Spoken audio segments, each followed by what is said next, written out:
guys! Welcome back na naman sa ating channel. So, actually, it's been a while since yung last vlog ko. I actually stopped uploading kasi dami nangyari, tapos binigyan pa tayo ng ganitong sitwasyon, pandemic, and ang daming nangyari, kaya napatigil din ako sa pag-vlog. Pero now, I'm back and hopefully, magawa natin ito ng tuloy-tuloy na. And also, makapag-upload tayo every week. So, abangan niyo yung mga pre-reviewin nating mga products about makeup and also mga hauls and review ng mga kung ano-ano na pwede nating i-review regarding health and beauty, and ayun. So for today, gusto ko i-share sa inyo kasi meron akong na-receive na order ko. So dumating na yung order ko the other day. Actually, dumating siya ng mga halos mag-iisang buwan. Ganun siya katagal. The overseas naman kasi siya. So, yung package is from overseas pa, kaya natagalan, and also, na-stock siya sa isang parang hub, delivery hub somewhere. I ended up chatting na nga yung delivery hub kasi wala naman silang contact number para tawagan. So, yun, sabi lang nila is i-deliver na, ganyan-ganyan. Then yun, the other day, dumating na siya. So, excited ako ipakita sa inyo kung ano yung nabili ko. And also, i-share sa inyo kung ano yung thoughts ko about this product. So, tara, samahan niyo ko mag-unpack and let's see kung okay ba tong product na to.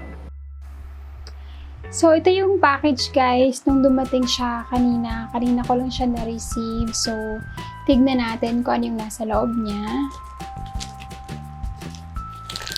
So, ito siya, guys. So, ganito ko siya na-receive kanina. Medyo malaki yung karton for the size of the mirror, pero magaan lang naman siya. Hindi naman sobrang mabigat. So, buksan na natin.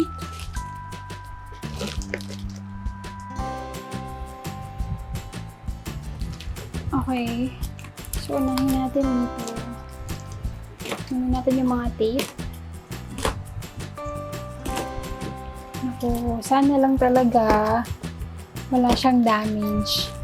Kasi galing pa siyang overseas. And I hope na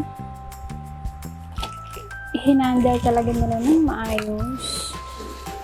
Okay, so meron siyang bubble wrap. Okay. So may lang natin to. So meron pa siyang isang karton sa loob. So, karton plus karton.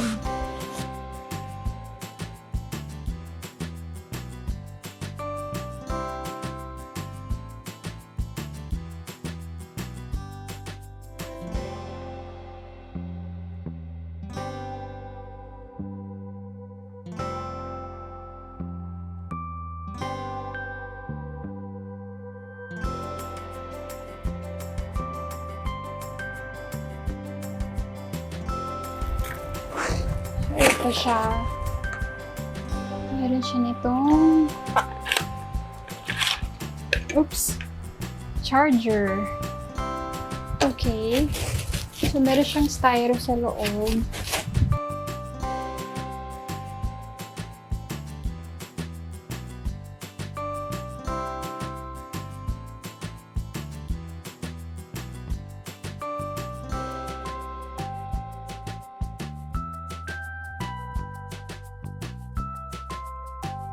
Wow!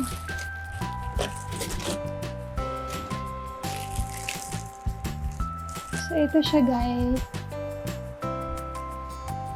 So, ito yung saksakan niya. I believe. So, i-try natin siyang isaksak. And kung nag-on ba.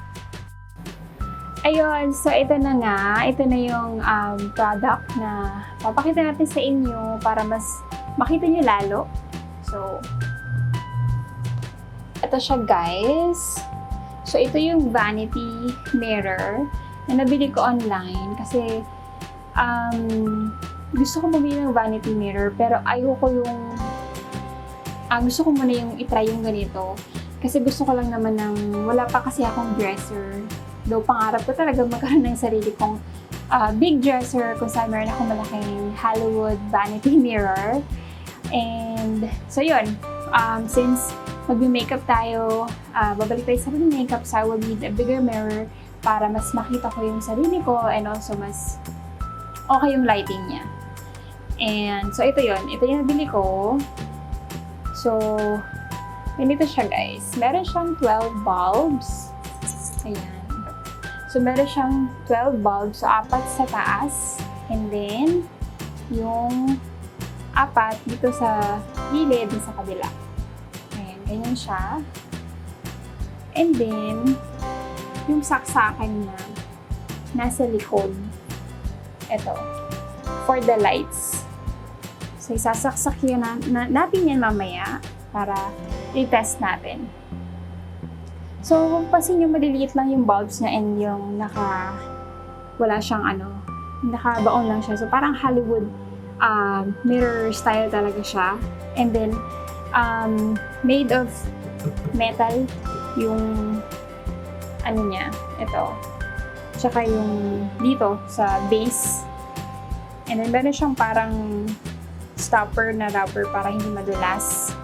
And also, doon din sa likod niya, ayan. So, metal din siya. Actually, yung in-order ko online is frameless yung look niya eh. So, tingnan lang sa screen nyo, ilalagay ko dyan kung ano talaga yung actual na in-order ko. However, iba yung natanggap ko. So, dapat yung mirror or yung bulbs niya is within the mirror. And wala tong dapat frame na to. Itong mga ito. Ayun. Pero ito yung na-receive ko. Though, okay naman siya. Still not bad. Medyo malayo lang dun sa, syempre, yung nakita natin and yung in-order natin online. Though, okay pa rin naman siya sa akin. Yung size niya is still the same. Dun sa order ko, I believe this is 30 cm. And then, this is yung pinaka hanggang dito lang niya. Dito sa mirror. Ito, hanggang dito sa taas is 40. And then, if kasama yung hanggang sa stand, dito, ang haba niya is 45 cm. So, let's go ahead and try yung lights. Okay, so sasaksak natin siya. Okay, so isaksak natin siya dito sa likod. Kasi sinabi ko sa inyo. Ayun. And then, let's see.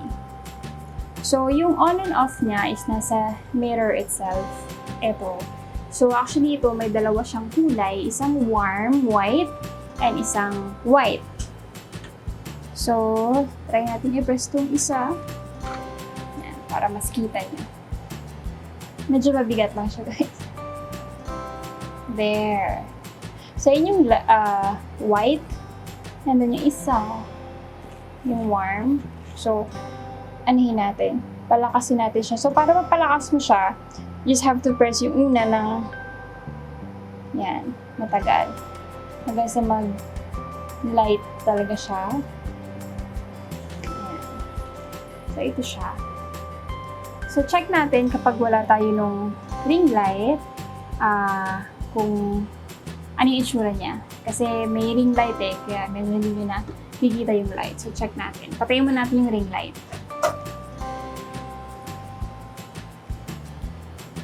There. So, ito yung white. And then, let's try yung warm white. Ayan. So, dim pa siya. So, laksan natin. Ayan. So, as you can see, lumalakas siya. So, kung ayaw mo na medyo white, then you can go with the warm white. So, press up ulit. There. So, ayan, haharap ko sa akin para makita niyo lalo. Oops. Ayan. So, actually, maliwanag naman siya. Nakikita ko naman yung mukha ko ng malinaw. Especially yung pag ganyan, mag-makeup ka, diba? So, kita naman siya, malinaw siya. Actually, nagsushow nga sa lights, sa eyes ko yung shape ng mirror. Diba? Pag sa ring light bilog, ito naman, nagsushow sa eyes ko ng rectangle. Ayan. So, actually, dito ako kilay kanina. So, tinlay ko siya kanina and it really worked well. So, overall, sobrang okay siya. Not bad talaga. Kasi kahit hindi siya super same dun sa na-order ko, is okay lang. I mean, it still met the expectation. Knowing na galing siyang overseas and actually wala akong ka-review. Tinry ko lang talaga. So, I'll be the one to first na i-review yun. And I will put the link down below kung saan nyo siya pwedeng ma-order, guys. Okay? And also for the price, nabili ko siya for the amount of 1,805 cents. Kasama na yung shipping fee doon. All in all na yun, guys. So, okay. Kasi alam mo, mabigat naman siya. And the mirror, the quality of the mirror is okay. Hindi siya yung, alam mo yung malabo na low quality. Super okay yung quality ng mirror. Malinaw. So, I'm happy with the purchase. So, buksan lang natin ulit yung ating ring light. There. Okay, so yun. So, kung naghahanap kayo ng ganitong mirror, you may try. Marami din naman ibang kayo makikita. Alam ko may mas maliit pa nito. Which is parang 3 bulbs lang yata siya. Eh, feeling ko kasi ang liit niya. So, hindi ko siya actually ma-imagine nung namimili ako sa online shop sa Lazada kung yung baka yung 3, baka sobrang liit. So, gusto ko kasi na kahit ganito lang yung mirror, is kita yung buong mukha ko and hindi ako mahirapan, ano yun, gumanon-ganon ka pa. So, ito, it met my expectation, sobrang okay. So, pwede kong mai-recommend sa inyo to, guys. And, ayun. So, kung naghahanap kayo ng ganito, then, you can also purchase this online. I will leave the description, or I will leave the link on the description box below. Okay. So, yun lang muna for today ang ating reviewing product. So, sana is nagustuhan niyo tong video na to. And if yes, so please don't forget to subscribe and press the notification bell para ma-notify kayo every time na meron akong bagong videos.